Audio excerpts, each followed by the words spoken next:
See, like when Stephen A does this, I think it speaks to a little bit of lack of athleticism. Also a little bit of lack of rhythm. Stephen A, us athletes, we kind of like bob side to side when we get going. Us rhythm people, we bob side to side. Rhythm get going. Take my hands out of my pocket for a top 5 A-list August 4th. We're going to go the 5 quarterbacks with the most to prove this season. Starting at number 5, Anthony Richardson. Adam Schefter just tweeted out that the Colts have listed their quarterback depth chart as Anthony Richardson or Daniel Jones. It should be Anthony Richardson. Dude, your 4th pick. You got really good offensive line. Tyler Warren selected this year. Stay healthy. Be a tough guy and go get the job done. Not only win the starting quarterback job, but be the guy in Indianapolis that when they drafted you 4th and some of us believed in your talent, they were right in doing so. Anthony Richardson, number 5. Number 4, Bryce Young, ex-number 1 pick. Finished the season phenomenally well last year and gave everybody in Carolina like, hey, maybe the break was the good thing. They draft Ted McMillan. They've got Xavier Legette. They should be able to run the football. Dave Cannell is 2nd year with him. All he does is get quarterbacks to play really well. Bryce Young, everyone's talked about C.J. Stroud and how great he is. I still think you have the chance to be a great quarterback in the NFL as well. Number 3, J.J. McCarthy.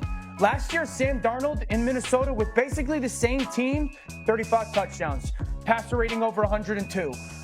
The number 1 potential seed in the NFL. J.J. McCarthy, you have so much to prove with.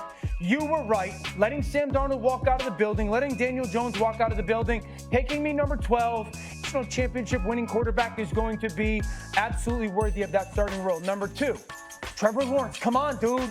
It's go time. Trevor Lawrence, you were the guy. You were the golden child. Yes. You were the no-brainer number 1 pick. Brian Thomas Jr. last year, 3rd in the NFL in yards. He's a freak, okay? He's a freak. And then your organization traded up with a bunch of picks to number 2 to get Travis Hunter, partly because you better help Trevor Lawrence play better. He's got a lot of pressure on him, but there's one guy who has more pressure on him than anybody in the NFL, Caleb Williams. You were also the guy, the golden child, the unbelievable athlete, the next Patrick Mahomes. You got the best offensive line in football of the past 5, 6, 7, 8 seasons. A rebuilt offensive line.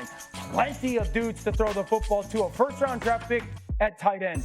It is go time for Caleb Williams. You have to go out and show that you are the talent, the player, and the future of the organization for a team in a place that desperately has been begging for one.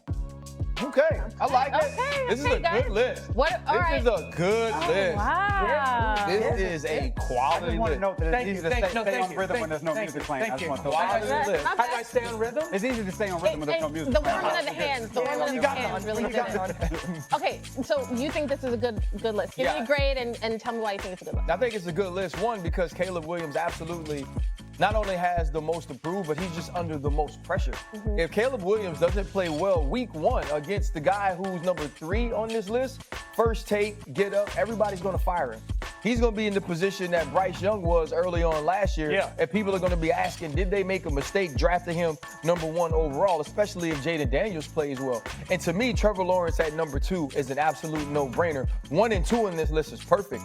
Trevor Lawrence was the most can't-miss prospect at that position since Andrew Luck. Correct. Trevor Lawrence was told, and the world was told, that Trevor Lawrence was going to be the number 1 overall pick when he was 14 years old.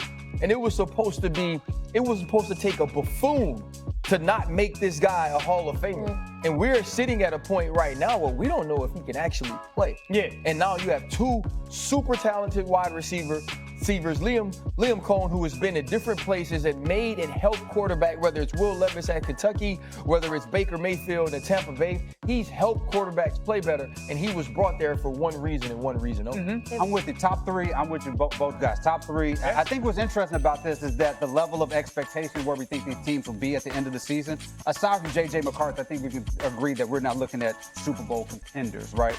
Aside from McCarthy, Sure. Vikings, Yep. right? Yep. Which is why I think that we're missing Justin Herbert here. I think we're talking about a guy like, when are we going to put this thing together in the playoffs, right? I like that. When we were talking about when the GM and everybody was, who was the top quarterback, right? The big controversy was Jalen Hurts was 10 and Herbert was what, 5 or 6? And if you're going to be at that level, we can't have these 4 interception playoff games. We got to put together a real playoff run, and you've got to be that golden child that we're talking about. These guys are on the list. I think we're talking about somebody who needs to elevate their team into another echelon, into a deep playoff conversation. Justin Herbert needs to be. Well, what's happened to Justin Herbert, though, is people have put him in conversations he doesn't belong in yet. To me, that's the bigger deal.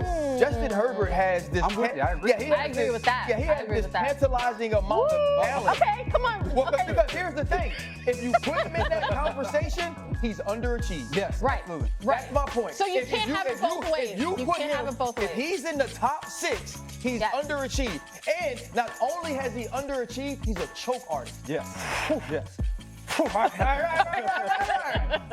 I'm going to give you the underachieved, So I don't think he belongs in it.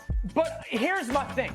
If I took him and put him here, where that young man is, he'd throw for 5,000 yards. If I took Justin Herbert and placed him in Minnesota, he'd throw for a gajillion yards a game. So, like, underachieved, I'm going to give you that, especially with the playoff loss. And then last year's terrible performance against Houston. Thought Stingley had a little bit to do with it. Yeah, really good game. But here's my Very good player. When Justin had Keenan and Mike, and he was young, and they were still rolling, he was breaking NFL records, historical records. Can I just say? Historical. Can I just say? Why do we do this with if we pluck Justin and put him in a more favorable position? He would flourish, because we don't do that with the other quarterbacks. Yes, we do. Don't make them. yes, we we do, don't but make the excuses of like, well, I mean, if you put him somewhere else where he's got a whole complement of wide receivers, he's got a great team. That's why the conversation about Jalen has been dumb. Yeah, that's why I say you do it for people you like and you do it for people you dislike, right? That's fair. Like people use it. People use it to Okay, make good their point. point. Good But point. here's my thing. I actually agree with you about Justin Herbert. I do believe there's a level of production that you can expect from him because he's extremely talented.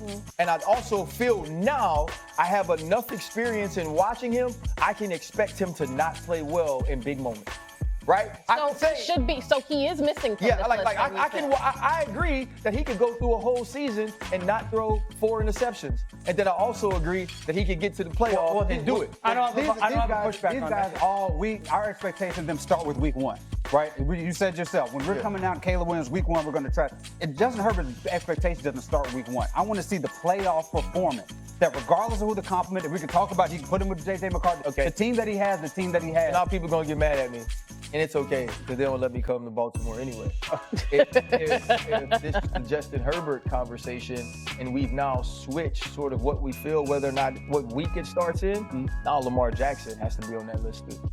So I was like, Lamar was going to be on there, and I wanted it to go with some of the younger, a little bit more unproven guys. Because, like, I agree with you. If I'm telling everybody Caleb Williams has got more pressure on him than anybody in the NFL, I'll give you 3 names that I think are there, and I love them. Lamar's one of them. Yeah. Who's the second? Josh. Josh Allen is second. Yep. And the third is Joe. Yep. Yes. Yeah. That's what I say. They have a perpetual pressure on them. Because the thing is, though, like, we know y'all. Yeah. We know exactly who you are. We've watched it week after week after week. Now, when do you get a ring? Because we talk about all of you like you already have them. Right. We know that all of you will get gold jackets. Right. And to me, this is just my opinion. When we take the whole of their career, the quarterback that has been holistically the best of the 3 is Lamar Jackson. Right? He's accomplished more in the regular season. He's done more. He's broken more records. And then it's like, now go win the championship.